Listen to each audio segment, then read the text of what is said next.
Dr. Matthew Berg, who is a member of Texas '08, and he's been a member just about the exact same time as me. I think I came to a meeting either one before him or one after he came to. So that goes back to, I think, late 2016, or early 2017, somewhere in that time frame. Anyway, he's CEO and principal scientist of Simfero Consultants, water resource research and policy firm. He got his doctorate in hydrology from Texas A&M, and he's got 20 years plus of water experience across government, academic, and the private sector. And after Hurricane Harvey, everybody just be aware that if your mic's open, we can hear any noise in your background.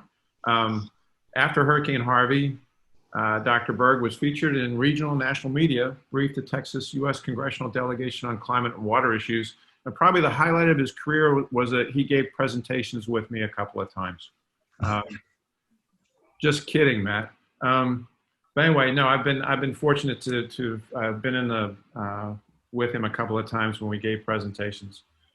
So some of you folks may be aware that today is what some folks call Columbus Day. I would like to give a shout out to the people whose land we're on today. And in Southeast Texas, that includes a lot of different Native groups. This is a photo that shows historically what Native peoples lived across this part of the state. So there's a lot of before we got here. I just wanted to recognize that today. I wanted to do kind of a lighthearted look at what some people talk about as being part of the climate toolbox, called geoengineering. Is it a silver bullet? Some people seem to think it is. If you looked at some of the media, especially as some really heavy stories have hit fires, severe storms, some people pull the lever that it's the only way forward. So this is one news story that came out very recently. Some people say that given all the heavy stuff that's happening in the world, this is our only opportunity to make a meaningful improvement in climate. It's a pretty bold statement. Well, let's take a look at what maybe that means. Some of the answers out there are basically split into two different approaches. One is reflecting all the solar energy that comes out the planet. The second is to just take carbon dioxide and cram it underground. Well, we'll look at each one of these very, very quickly. As we do that, put your thinking caps on. So a lot of times when an answer is really good, it sounds like clear winter, that should give you pause. Let's kind of apply that to here. Well, one of the answers put out there is let's fertilize the ocean, make all of the plankton that lives in the water, soak up all the carbon, that would make things better. Well, that would take a lot of ships to dump that iron that would fertilize the ocean. Well, those ships probably are going to run on something that burns carbon. And then if you think about that, well, where's the iron itself going to come from? We've got to get that from the ground, we've got to extract it, we've got to process it and then ship that. So all these things start to really have big carbon footprints. Well, then you start thinking about, well, maybe we can just suck carbon dioxide out of the air. Well, actually, carbon sequestration would be great, but it doesn't exist at scale right now. So banking on that might be pretty risky since it's an imaginary technology at this point. Then, well, you know, reforestation sounds great. People love trees. That's a great way to store carbon until you hit the reverse button. So there's big push earlier this year where people said, let's plant 1 trillion trees. Awesome. Well, those trees aren't for forever, and they also take a lot of water that might go towards other things. There's some solutions where people are planting trees in the desert and they're not working because there's not water. So definitely not the silver bullet there. Well, if we look at maybe up in the atmosphere, one of the ideas is to take planes to scatter different fragments to reflect the sunlight, kind of like a volcano essentially accomplishes. Well, same thing. When we've got to produce these different materials, we've got to load them on an airplane. Essentially, we have to make a conveyor belt that sprays these out in the atmosphere to reflect the sun's energy. And just like with the ships, planes burn carbon. So getting those up there at any meaningful level is going to really take carbon to hopefully make a little bit less carbon. So you can see that there's a math problem there. But the big problem there is, especially on this one, if you ever stop, if anybody in the world doesn't play nice, And it's not, we've got a great reputation on the planetary scale for everybody doing exactly what they should do. Basically, we will rebound to exactly the same level of temperature as we would if we had done nothing. So this clearly makes things kind of risky. And one of the quotes I really enjoy is basically creates a moral hazard. And people love an easy fix and they'll gravitate towards that. But if you don't actually do the work, it puts you in a worse place than if you hadn't done anything at all. So that's what we really run the risk of if we do things, or at least bank and put all of our hope into things like geoengineering. Really, if you look at why I very much believe in working towards a better climate, this is my baby daughter, Melindsay. She was born 10 weeks ago. I love this picture, very peaceful. When I roll out some dad jokes, she looks a little bit more like this, rolling her eyes. But she's really learned to give a lot more of these smiles. I love to give them right back. She smiles even bigger. We go back and forth on this.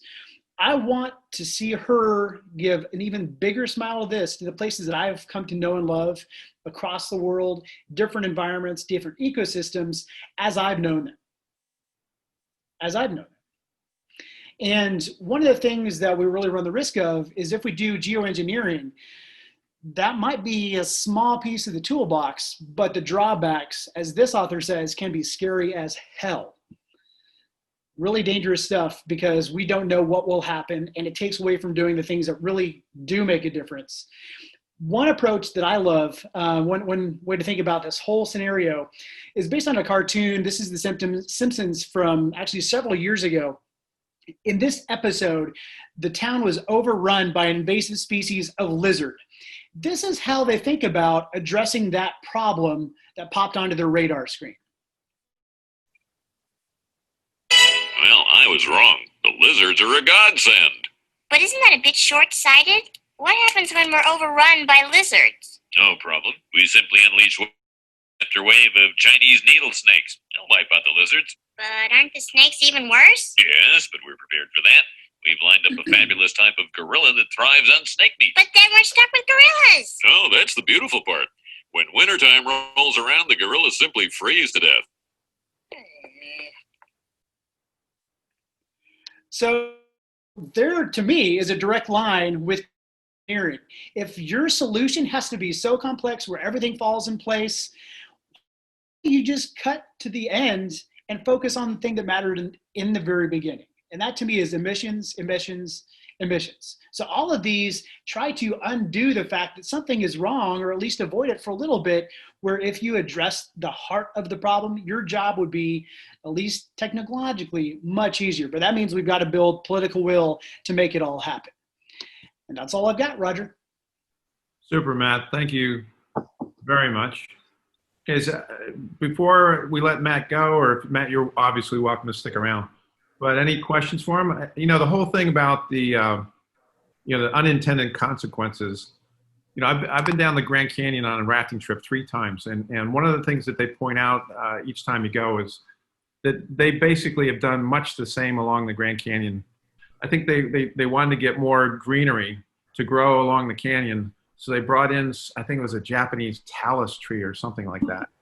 Oh, no, it was Chinese tallow. I have it in my damn backyard, and it's terrible. Yeah, and what happened is then they couldn't get rid of it, and then they brought in some kind of moth or something that's now destroying those. And the last time I went, that actually was working, but then, what's then going to happen with the moth, right? And so it's kind of the same thing. It's all these unintended consequences that you can't really predict in advance. I thought that was just a fantastic presentation. Thank you. I do a process from Joe Barker, who's a futurist, called the implications wheel, where we go out and look at like 3 or 4 or 5 or 6 ripples out from a decision to what all the unanticipated consequences are. And it's actually a great process because you can look at it as scary or an opportunity to see what you need to plan for. And I think that's the whole thing on climate. And I'm totally in agreement with the thing that it really does come back to emissions. I think this is one of the best presentations we've had on CCL, Roger. we got Matt to thank for that. So thank you again, Matt. For I have a question for Matt.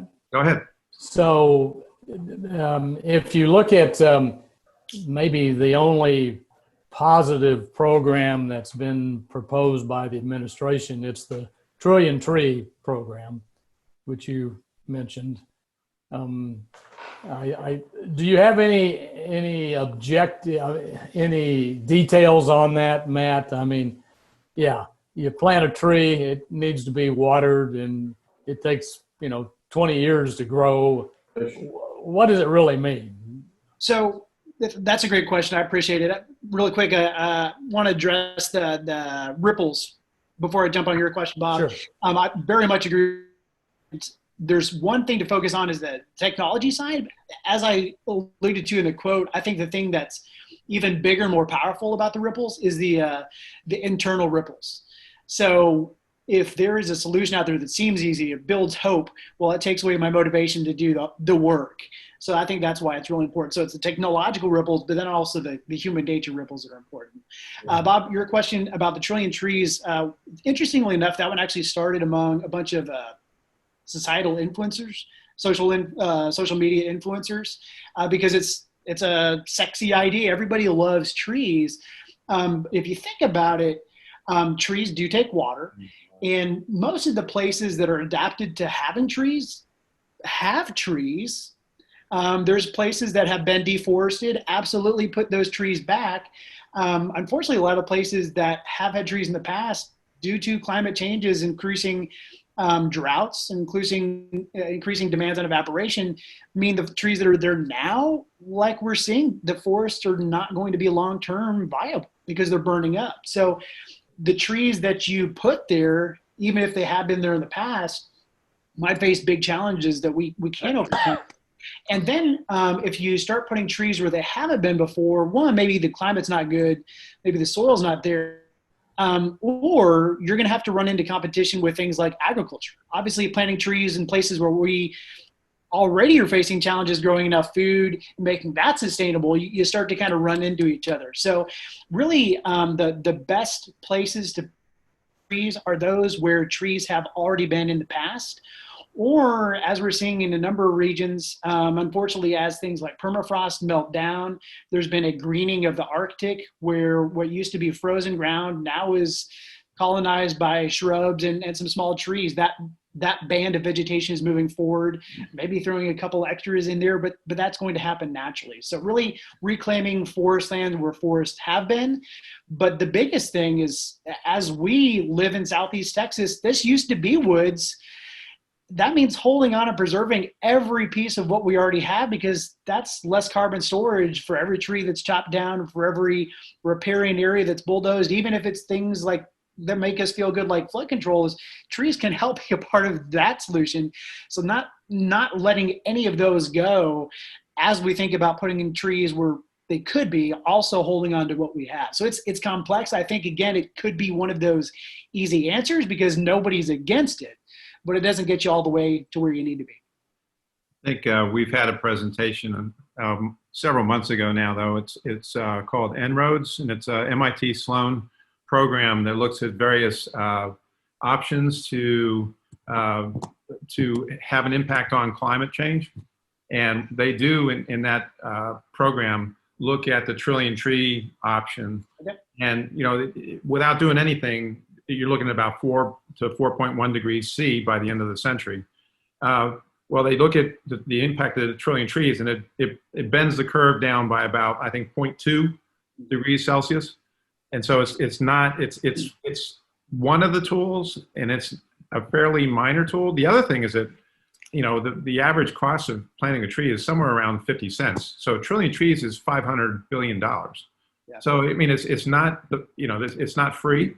But anyway, that En-ROADS is a really interesting program, and it looks at all the different options, like, and what comes out on top is carbon fee and dividend. It comes out. All right. Well, I think in the essence of time, but first off, thanks, Matt. And I knew you wouldn't disappoint. You'd show some pictures of your daughter. I just knew that. Perfect. Yeah. You got a captive audience. You might as well go for it. You know what I mean? But I know how to push the buttons. Yeah. Thanks a lot. No, that was excellent. Really, really great presentation.